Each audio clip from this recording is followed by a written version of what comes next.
Hi students, ఈరోజు మనం ఈ వీడియోలో భారతదేశపు ఎకానమీ మీద కొన్ని మల్టిపుల్ చాయిస్ క్వశ్చన్స్ని నేర్చుకుందాం. సో ముందుగా వీడియోకి వెళ్ళే ముందు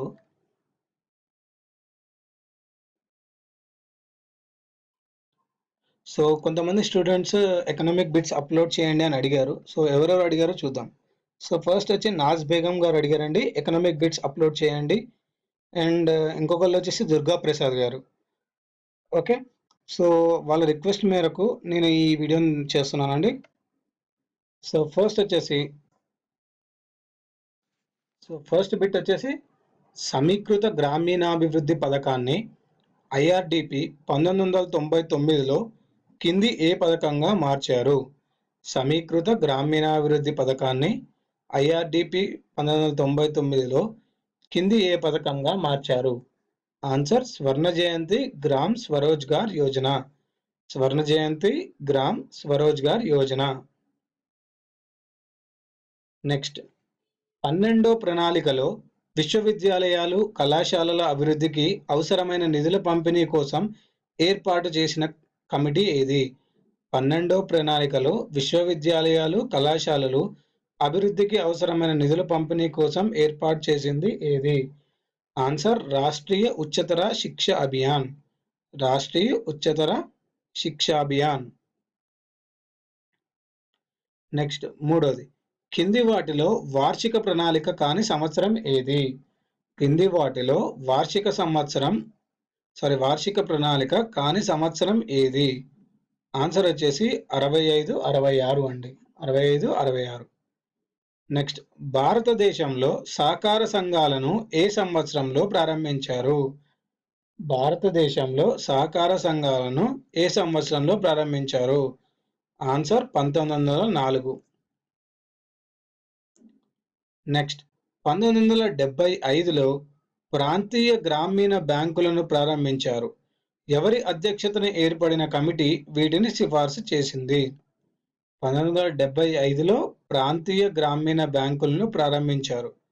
ఎవరి అధ్యక్షన ఏర్పడిన కమిటీ వీటిని సిఫార్సు చేసింది? నరసింహన్ కమిటీ అండి. నెక్స్ట్, కింది వాటిలో హరిత విప్లవం ఎక్కువగా ప్రభావం చూపని పంట ఏది? కింది వాటిలో హరిత విప్లవం ఎక్కువగా ప్రభావం చూపని పంట వచ్చేసి పప్పు దినుసులు అండి. పప్పు దినుసులు. నెక్స్ట్, ప్రభుత్వ రంగం ఇప్పుడు జాతీయాదాయంలో పారిశ్రామిక రంగం వాటాలో ఎంత సమకూరుస్తుంది? సో ప్రభుత్వ రంగం ఇప్పుడు జాతీయ ఆదాయంలో పారిశ్రామిక రంగం వాటాలో 1/4వ వంతు సమకూరుస్తుందండి. నెక్స్ట్, ఏ ప్రణాళికలో స్టీల్ అథారిటీ ఆఫ్ ఇండియాను స్థాపించారు? ఏ ప్రణాళికలో స్టీల్ అథారిటీ ఆఫ్ ఇండియాను స్థాపించారు? 5వ ప్రణాళికలో అండి. నెక్స్ట్, మధ్యాహ్న భోజన పథకాన్ని MMS 1960లో మొట్టమొదట ప్రారంభించిన రాష్ట్రం ఏది? మధ్యాహ్న భోజన పథకాన్ని MMS 1960లో మొట్టమొదటి ప్రారంభించిన రాష్ట్రం ఏది? ఆన్సర్ తమిళనాడు అండి. తమిళనాడు.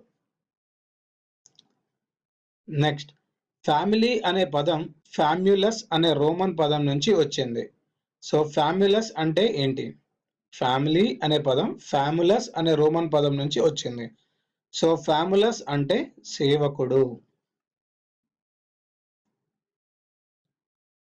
నెక్స్ట్, లక్షిత ప్రజా పంపిణీ వ్యవస్థను ఏ సంవత్సరంలో ప్రారంభించారు? లక్షిత ప్రజా పంపిణీ వ్యవస్థను టార్గెట్ PDS ఏ సంవత్సరంలో ప్రారంభించారు? 1997లో. నెక్స్ట్, ఐక్యరాజ్య సమితి 2014లో ప్రకటించిన లింగ అసమానత సూచీలో భారత స్థానం ఎంత?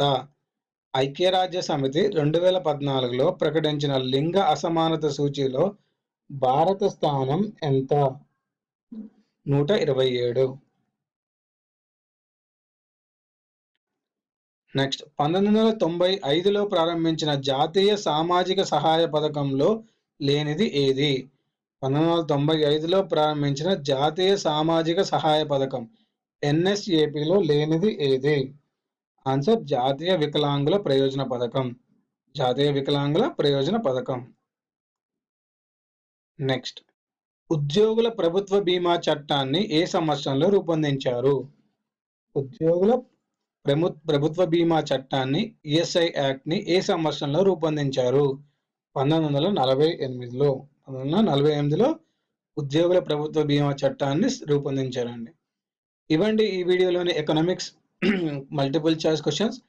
వచ్చే వీడియోలో మరికొన్ని AP economic questions, Indian economy క్వెషన్స్‌తో మళ్ళీ కలుద్దాం.